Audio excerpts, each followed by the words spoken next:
Bayangkan kita mundur ke tahun 1956 ke sebuah galangan kapal raksasa milik Mitsubishi Heavy Industries di Shimonoseki, Jepang. Di sanalah sebuah kapal besar dilahirkan, bukan dengan nama Tampomas, melainkan MV Great Emerald.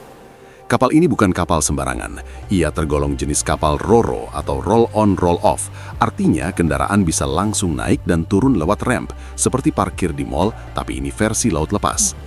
Tipenya screw steamer dengan baling-baling tunggal bertenaga mesin uap dan diesel, teknologi yang pada masanya dianggap tangguh untuk pelayaran jarak menengah hingga jauh. Secara ukuran, Great Emerald yang kelak dikenal sebagai KMP Tampomas II adalah raksasa laut. Bobotnya mencapai 6.139 GRT atau Gross Registered Tonnage dengan deadweight tonnage sekitar 2.419 ton, panjang 125,6 meter, lebar 22 meter, dan kecepatan maksimum 19,5 knot. Ia mampu mengangkut 1.250 hingga 1.500 penumpang, plus kendaraan dan muatan di dek bawah. Kalau kita berdiri di sampingnya, mungkin leher harus sedikit menengadah, saking panjang dan tingginya badan kapal ini. Tahun 1971, kapal ini menjalani retrofit atau modifikasi besar-besaran di Taiwan. Sistem dalamnya diperbaharui agar terus bisa beroperasi sebagai kapal penumpang modern pada zamannya. Namun usia tidak bisa dibohongi. Saat memasuki dekade 1980-an, kapal ini sebenarnya sudah berumur lebih dari seperempat abad. Di dunia pelayaran internasional, usia segitu sudah biasanya masuk kategori tua. Bahkan menurut berbagai sumber, pihak Jepang sendiri sudah menganggap kapal ini sebagai kapal afkir. Disinilah cerita mulai terasa janggal, teman-teman. Kapal yang oleh pemilik lamanya dianggap uzur justru dibeli oleh pengembangan Armada Niaga Nasional atau PAAN dari perusahaan Jepang Komodo Marine Co. SA dengan harga sekitar 8,3 juta dolar AS. Angka yang membuat banyak pihak mengerinyitkan dahi, karena kapal yang sama kabarnya pernah ditawarkan ke perusahaan pelayaran swasta lain hanya seharga 3,6 juta dolar AS. Selisihnya hampir 2 kali lipat. Seperti beli motor bekas tahun 90-an, tapi harganya setara motor baru keluaran terbaru. Selanjutnya, kapal ini dibeli secara mengangsur selama 10 tahun oleh PT Pelayaran Nasional Indonesia atau PELNI dari PAAN. Setelah resmi berganti bendera dan nama menjadi KMP Tampomas II, kapal ini langsung dijadikan tulang punggung jalur-jalur padat, terutama lintasan Jakarta-Padang dan Jakarta-Ujung Pandang atau Makassar. Jalur ini dikenal sibuk, penuh penumpang, kendaraan dan barang. Hampir tak ada waktu untuk bernafas. Setiap selesai satu pelayaran, Tampomas II hanya diberi waktu istirahat sekitar 4 jam, lalu kembali dipacu ke laut. 4 jam, teman-teman. Itu bahkan kadang tidak cukup untuk kita tidur nyenyak. Apalagi untuk sebuah kapal tua yang mesinnya bekerja tanpa henti. Perawatan rutin dan pemeriksaan menyeluruh terhadap mesin, instalasi listrik, sistem ventilasi, serta perlengkapan keselamatan. Pada praktiknya, hanya bisa dilakukan sekadarnya saja. Padahal, mengingat usia kapal yang sudah melewati 25 tahun, seharusnya ia memerlukan perawatan ekstra ketat, bukan sekadar asal layak jalan. Namun, di atas kertas, Tampomas II tetap tampil gagah. Ia membawa ratusan hingga ribuan penumpang setiap perjalanan. Pedagang, keluarga, mahasiswa, prajurit, ibu-ibu dengan anak kecil, bahkan orang-orang yang mungkin sedang mengejar masa depan di kota seberang. Di dek kendaraan, berjajar truk, mobil, sepeda motor, dan muatan logistik. Kapal ini seperti kota kecil yang mengapung, lengkap dengan cerita, harapan, dan kelelahan para penghuninya. Tak banyak penumpang yang tahu bahwa kapal yang mereka tumpangi adalah kapal berusia seperempat abad lebih yang di negara asalnya sudah dianggap usang. Mereka hanya melihat sebuah feri besar, nama PELNI di lambungnya, dan jadwal keberangkatan yang tertera di papan. Bagi mereka, laut adalah penghubung dan Tampomas II adalah jembatannya. Disinilah ironi itu mulai terasa. Sebuah kapal tua dibeli mahal, dipacu tanpa banyak jeda, melayani jalur padat, membawa ribuan nyawa, seolah-olah waktu bisa ditantang, seolah-olah besi dan mesin bisa terus kuat tanpa lelah. Seperti seseorang yang sudah sepuh tapi masih dipaksa lari maraton setiap hari sambil hanya diberi waktu istirahat sebentar dan segelas air putih. Teman-teman, pada tahap ini kita baru melihat Tampomas II sebagai sebuah entitas, kapal besar, tua, berpengalaman, sibuk, dan syarat beban. Belum ada api, belum ada kepanikan, belum ada jeritan di tengah laut. Baru ada satu hal, sebuah sistem yang berjalan di atas kepercayaan, rutinitas, dan mungkin juga kelalaian yang perlahan menumpuk. Dan justru dari latar inilah, dari usia kapal, dari pola operasi yang padat, dari perawatan yang minimal, kita akan mulai memahami mengapa tragedi itu bukan sekadar nasib buruk di laut. Ada sebab, ada konteks, ada rangkaian kondisi yang mengantar kapal ini menuju peristiwa yang kelak mengguncang Indonesia.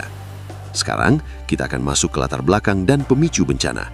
Kita akan melihat apa yang terjadi sebelum pelayaran terakhir itu dimulai, bagaimana kondisi teknis dan situasi operasionalnya, serta tanda-tanda awal yang mungkin tak banyak disadari, sampai akhirnya membawa Tampomas II menuju hari yang mengubah namanya menjadi bagian dari sejarah kelam pelayaran Nusantara.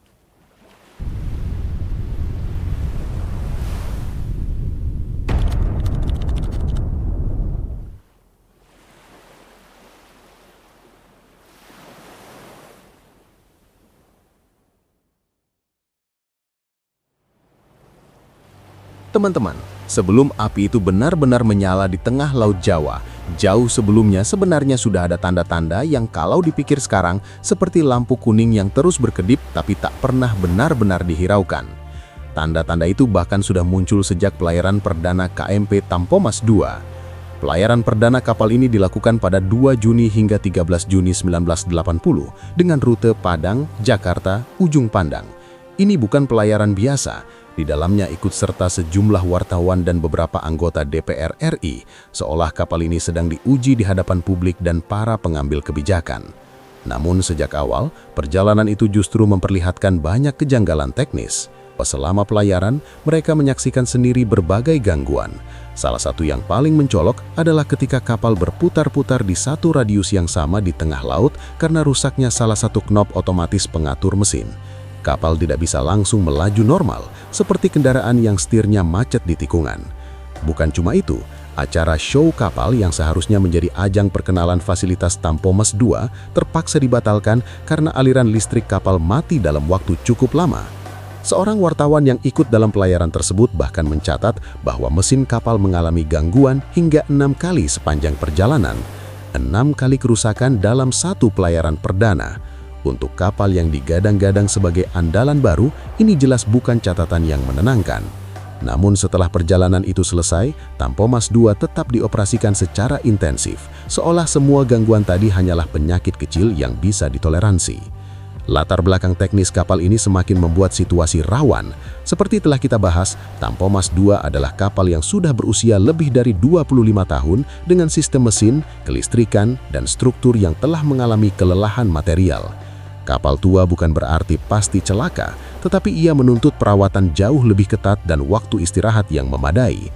Faktanya, kapal ini justru melayani jalur padat dengan waktu sandar hanya sekitar 4 jam di setiap pelabuhan. Dalam waktu sesingkat itu, hampir mustahil melakukan pemeriksaan menyeluruh terhadap instalasi listrik, sistem pendingin, ruang mesin, dan perlengkapan keselamatan. Salah satu titik rawan yang kemudian banyak disorot adalah sistem kelistrikan dan ruang mesin. Kabel-kabel yang menua, sambungan yang telah lama, beban listrik yang tinggi dari peralatan kapal dan kebutuhan penumpang, semuanya menciptakan potensi korsleting.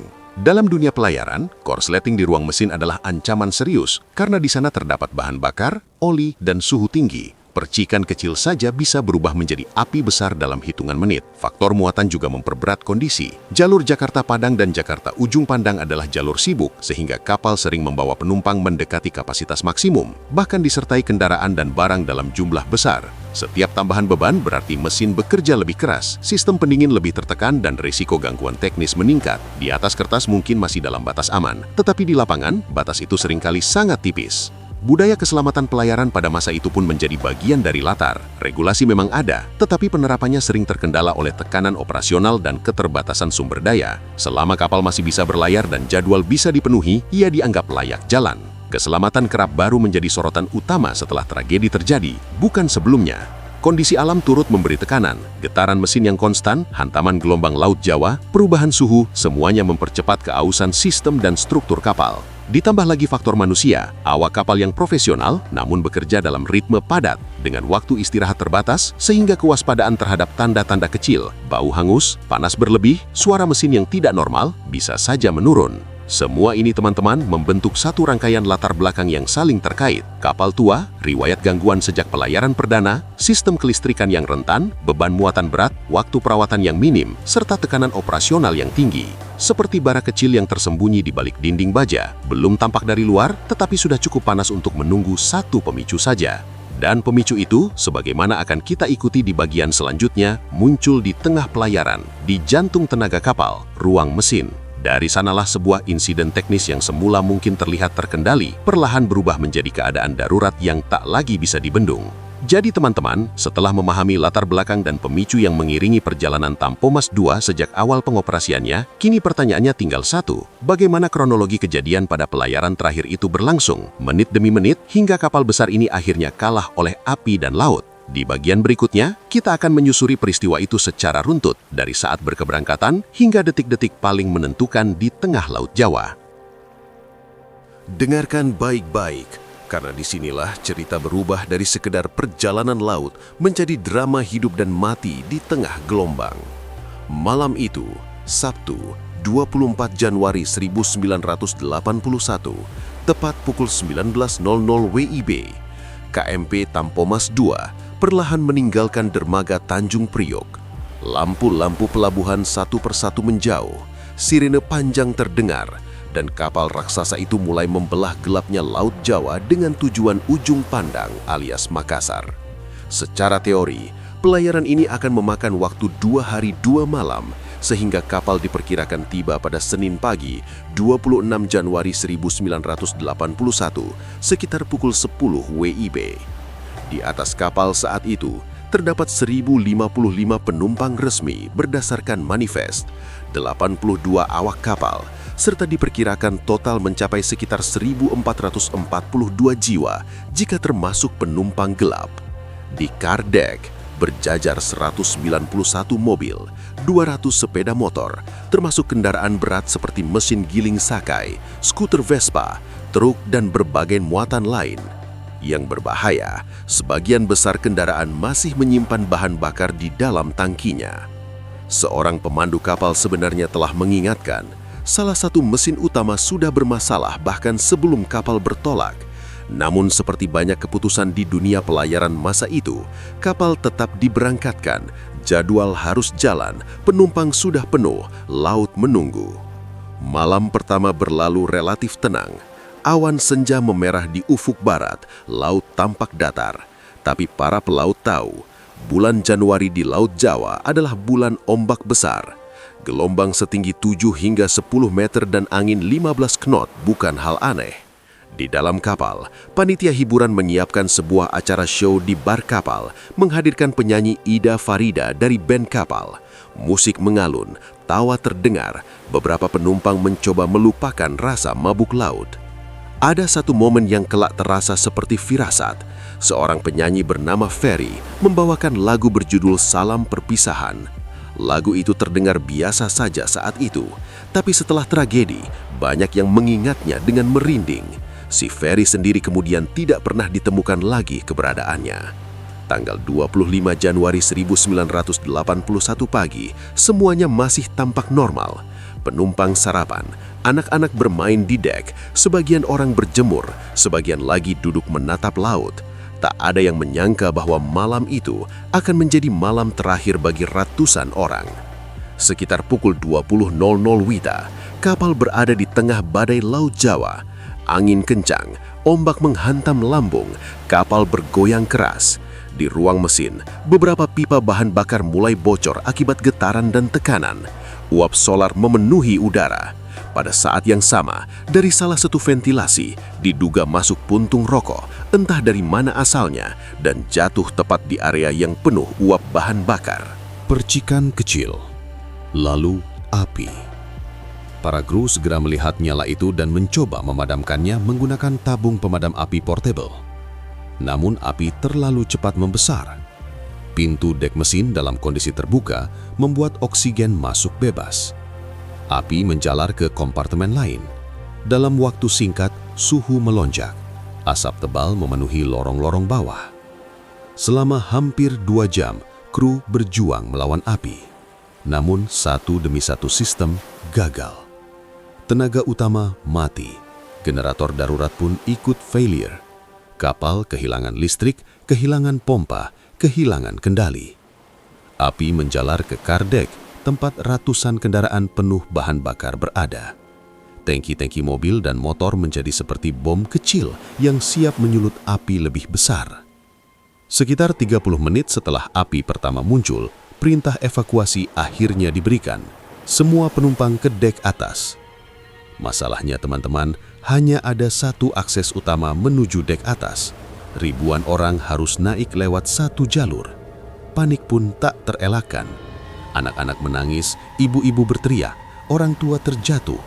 Asap mulai merambat ke dek penumpang. Lebih tragis lagi, di dek atas tidak ada pengarahan yang jelas. Lokasi sekoci tidak ditunjukkan.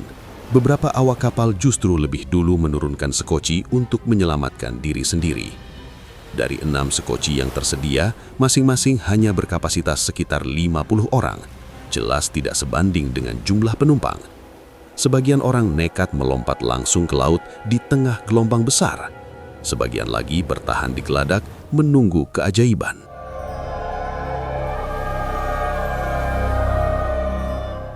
Pagi harinya, 26 Januari, hujan deras mengguyur Laut Jawa. Api yang belum sepenuhnya padam kini mencapai ruang mesin utama, tempat bahan bakar besar tersimpan. Air laut mulai masuk karena struktur kapal melemah. Pada pagi 27 Januari, terjadi ledakan di ruang mesin. Ruang baling-baling dan ruang generator ikut terendam. Kapal mulai miring hingga 45 derajat. Dalam kondisi ini, bantuan akhirnya datang. Kapal pertama yang melihat kepulan asap adalah KM Sangihe dengan nahkoda Kapten Agus Kasumirat, teman seangkatan Kapten Tampomas II Abdul Rifai di Akademi Ilmu Pelayaran Angkatan 1959. Awalnya, asap itu disangka berasal dari kilang minyak lepas pantai Pertamina. Baru setelah didekati, mereka sadar itu kapal yang terbakar. Markonis KM Sangihe Abu Bakar segera mengirimkan sinyal SOS dalam kode Morse pada pukul 8.15 WIB. Menyusul kemudian KM Ilmamui pukul 21.00, lalu kapal tanker Istana 6, Adiguna Karunia, dan KM Sengata. Di tengah kekacauan itu, Kapten Abdul Rifai menunjukkan sikap yang kelak dikenang sebagai simbol kehormatan pelaut. Ia mengirim pesan melalui awaknya yang bernama Bakaila kepada Kapten Sumirat di KM Sangihe. Tolong kirimi saya air dan makanan, karena saya akan tetap berada di kapal sampai detik terakhir. Ia menolak meninggalkan kapalnya lebih dulu. Akhirnya, pada 27 Januari 1981, sekitar pukul 12.45 WIB atau 13.45 WITA, setelah sekitar 30 jam sejak percikan api pertama, KMP Tampomas II tenggelam ke dasar Laut Jawa. Buritannya terangkat, haluannya perlahan hilang, dan raksasa besi itu lenyap bersama ratusan jiwa yang terjebak di dek bawah. Kapten Abdul Rifai termasuk orang terakhir yang meninggalkan kapal. Sebuah akhir yang sunyi, heroik, dan tragis. Dan teman-teman, di dasar laut itulah Tampomas II berbaring sampai hari ini. Namun kisahnya belum selesai. Di bagian berikutnya, kita akan membahas dampak tragedi ini. Berapa sebenarnya jumlah korban, bagaimana nasib para penyintas, berapa kerugian material, dan mengapa peristiwa ini disebut sebagai salah satu tragedi pelayaran terburuk dalam sejarah dunia. Karena setelah api padam dan ombak menelan kapal, yang tersisa adalah angka, air mata, dan pertanyaan besar yang belum terjawab.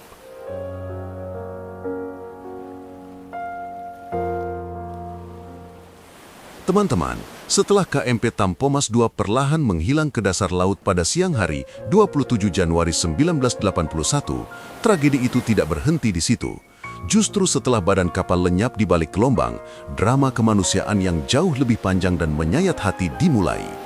Inilah saat di mana angka-angka korban, jerit penyintas, pencarian jenazah, dan kabar duka dari berbagai penjuru negeri bertemu dalam satu kenyataan pahit.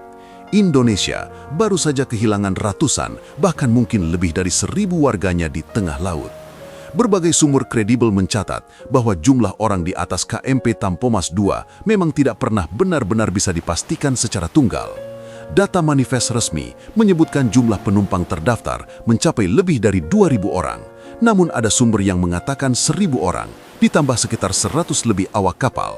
Namun sebagaimana lazim terjadi pada pelayaran masa itu, terdapat pula penumpang yang tidak tercatat secara resmi atau yang sering disebut sebagai penumpang gelap. Beberapa sumber memperkirakan jumlah penumpang gelap ini bisa mencapai ratusan orang. Ada yang menyebut sekitar 300-an orang, ada pula yang memperkirakan lebih. Perbedaan data inilah yang kemudian membuat angka korban juga bervariasi di berbagai laporan. Tim penyelamat dan laporan resmi menyebutkan bahwa ratusan orang berhasil diselamatkan oleh kapal-kapal yang datang menolong. Kapal tanker Istana 6 misalnya mencatat berhasil mengevakuasi ratusan korban selamat sekaligus mengangkat beberapa jenazah. KM Sengata, KM Sone, KM Wayabula, KM Ilmanul, KM Brantas, kapal-kapal TNI AL, kapal navigasi perhubungan laut, hingga KM Sangihe, semuanya terlibat dalam operasi penyelamatan yang berlangsung dalam kondisi cuaca yang sangat buruk. Ombak setinggi 7 hingga 10 meter, angin kencang, hujan lebat, dan jarak pandang yang terbatas membuat setiap manuver penyelamatan terasa seperti perjudian antara nyawa dan maut. Dari udara, TNI Angkatan Udara mengerahkan pesawat amfibi Albatros UF dari Skuadron Udara 5 yang lepas landas dari Pangkalan Udara Juanda. Rencananya pesawat ini akan mendarat di permukaan laut untuk membantu evakuasi. Namun gelombang yang terlalu tinggi, angin kencang, dan kabut tebal memaksa rencana pendaratan dibatalkan. Pesawat hanya bisa terbang rendah, sekitar 350-500 kaki di atas permukaan laut untuk mengidentifikasi posisi kapal-kapal penyintas dan sekoci-sekoci yang terombang-kambing. Dari ketinggian itu, para penerbang melihat pemandangan yang memilukan. Titik-titik kecil di tengah lautan luas yang ternyata adalah manusia-manusia yang berpegangan pada pelampung, puing, atau sekoci, menunggu pertolongan sambil melawan dingin dan kelelahan. Angka korban pun mulai bermunculan di media. Berbagai laporan resmi menyebutkan ratusan orang berhasil diselamatkan, tetapi jumlah yang tewas dan hilang juga sangat besar. Ada sumber yang menyebut lebih dari 400 korban jiwa, ada yang menyebut 600 lebih. Bahkan ada pula yang memperkirakan jumlah korban mencapai lebih dari 800 orang. Tim penyelamat memperkirakan lebih dari 1.000 orang tidak pernah kembali, dengan ratusan jenazah berhasil ditemukan dan ratusan lainnya hilang bersama bangkai kapal di dasar laut. Perbedaan angka ini bukan karena manipulasi semata, melainkan karena memang sulitnya pendataan di tengah kondisi kacau, keberadaan penumpang gelap, serta fakta bahwa banyak korban langsung tenggelam bersama kapal atau terseret arus jauh dari lokasi kejadian. Salah satu kisah yang paling menyentuh adalah ditemukannya sekoci yang terombang-ambing ratusan kilometer dari lokasi tenggelamnya kapal. Markonis KMP Tampomas II, Odang Kusdinar misalnya, ditemukan hidup bersama puluhan penumpang lain di sebuah sekoci di perairan sekitar Pulau Duang-Duang Besar, ratusan kilometer dari titik tenggelam. Mereka bertahan berhari-hari di tengah laut, mengandalkan sisa air minum, doa, dan harapan. Di sisi lain, kapal KM Sone menemukan puluhan jenazah, termasuk jasad sang nahkoda, Kapten Abdul Rifai, yang sebelumnya memilih tetap tinggal di kapal hingga detik-detik terakhir. Pemerintah melalui Menteri Perhubungan saat itu, Rusmin Nurjadin, memberikan penjelasan resmi kepada pers. Ia menyatakan bahwa tidak ditemukan hal yang abnormal di ruang mesin sebagai sumber awal kebakaran dan menduga sumber api berasal dari geladak kendaraan, khususnya di area kendaraan roda 2 di bagian belakang, yang memungkinkan terjadinya percikan akibat guncangan ombak dan kemudian menyebar dengan cepat karena adanya bahan bakar. Keterangan ini diperkuat oleh pengakuan Masinis 3 Tampomas II, Wishardi Hamzah, yang menyatakan bahwa kapal tersebut tidak dilengkapi sistem pendeteksi asap. Artinya, api baru diketahui ketika sudah cukup besar, sehingga waktu emas untuk penanganan awal nyaris terlewat. Di tingkat penegakan hukum, penyelidikan dilakukan oleh tim yang dipimpin Jaksa Bob Rusli Effendi Nasution. Namun, hasil penyelidikan ini kemudian menuai kekecewaan banyak pihak. Tidak ada kesimpulan tegas yang menyentuh tanggung jawab sistemik atau kebijakan, dan kesalahan lebih banyak diarahkan kepada awak kapal. Di parlemen, sejumlah anggota DPR mempertanyakan mengapa kapal tua dengan riwayat gangguan teknis bisa terus dioperasikan di jalur padat tanpa pengawasan dan peremajaan yang memadai. Namun seiring waktu, kasus ini seolah meredup, tertutup oleh pergantian isu dan dinamika politik saat itu. Dari sisi sosial dan budaya, tenggelamnya KMP Tampomas II meninggalkan luka kolektif yang dalam. Banyak keluarga kehilangan anggota keluarganya tanpa pernah menemukan jasad untuk dimakamkan. Nama Tampomas II pun menjadi simbol duka nasional. Tragedi ini bahkan dikenang dalam karya seni, salah satunya lagu dari Iwan Fals yang menyuarakan kritik dan kepedihan atas nasib para korban dan carut-marutnya keselamatan pelayaran. Bagi masyarakat Indonesia, khususnya mereka yang hidup di pesisir dan bergantung pada transportasi laut, peristiwa ini menanamkan rasa takut sekaligus kesadaran bahwa laut bukan hanya jalur penghubung, tetapi juga ruang yang menyimpan risiko besar jika keselamatan diabaikan. Secara internasional, Berbagai laporan menyebutkan bahwa tragedi Tampomas II termasuk salah satu kecelakaan kapal penumpang dengan korban terbanyak di dunia pada masanya. Di tingkat nasional, ia dikenang sebagai salah satu musibah maritim terbesar sepanjang sejarah Indonesia. Berapapun angka pasti korban yang kita pedang, 400, 600, 800 atau lebih dari 1000, satu hal tidak terbantahkan. Jumlahnya sangat besar dan setiap angka itu mewakili satu nyawa, satu keluarga, satu cerita yang terputus di tengah laut. Teman-teman, setelah kita melihat skala korban dan dampak kemanusiaan yang begitu luas, kini muncul pertanyaan yang lebih dalam. Bagaimana semua ini bisa terjadi?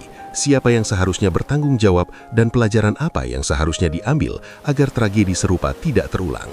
Di bagian berikutnya, kita akan masuk ke penutup sekaligus kritik terhadap pihak-pihak terkait, membedah persoalan keselamatan, kebijakan, dan tanggung jawab dengan tetap berpijak pada fakta sejarah yang ada. Teman-teman, setelah seluruh rangkaian peristiwa itu berlalu, setelah api padam, setelah laut kembali tenang, dan setelah bangkai KMP Tampomas II tenggelam selamanya di dasar perairan, yang tersisa justru adalah keheningan yang panjang. Keheningan yang menyimpan pertanyaan, angka-angka korban yang tak pernah benar-benar pasti, dan luka kolektif yang tidak mudah sembuh. Tragedi ini bukan hanya tentang sebuah kapal yang musnah, tetapi tentang ratusan, bahkan mungkin lebih dari 1000 manusia yang dalam satu perjalanan laut kehilangan kesempatan untuk kembali ke rumah. Temuan tim penyelamat menunjukkan bahwa di atas kapal terdapat banyak penumpang yang tidak tercatat dalam manifest. Praktek penumpang gelap, penumpang yang naik di pelabuhan-pelabuhan kecil, serta penumpang yang berpindah tanpa administrasi yang rapi, membuat angka korban menjadi kabur. Sebagian sumber menyebut ratusan orang tewas, sebagian lain memperkirakan lebih dari 800, bahkan ada estimasi yang menembus angka 1000 lebih jika semua yang hilang di laut ikut dihitung.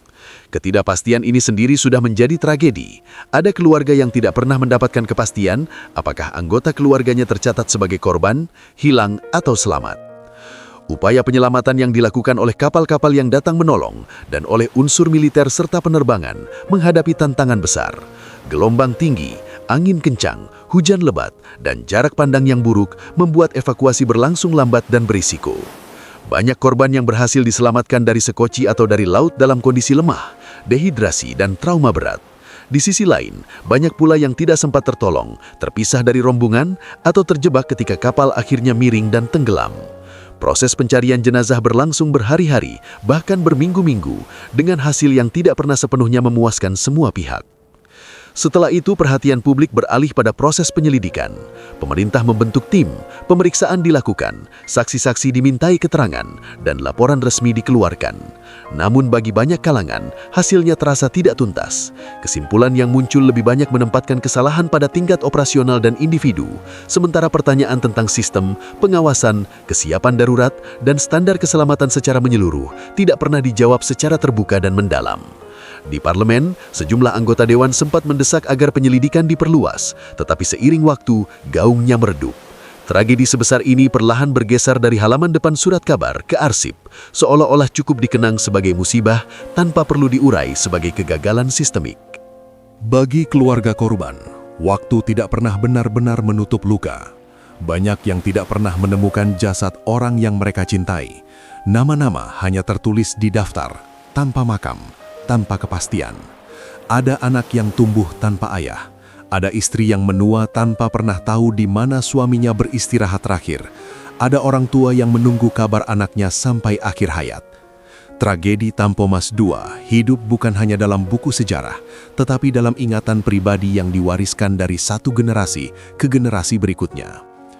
Dari sisi keselamatan pelayaran, peristiwa ini menjadi cermin keras bahwa kecelakaan besar tidak pernah disebabkan oleh satu faktor tunggal. Ia lahir dari rangkaian kondisi, keterbatasan peralatan, prosedur yang tidak siap menghadapi keadaan darurat skala besar, koordinasi yang belum matang, serta budaya keselamatan yang pada masa itu belum menjadi prioritas utama. Semua itu berpadu dalam satu malam dan satu hari yang panjang, menghasilkan salah satu bencana maritim paling memilukan dalam sejarah Indonesia.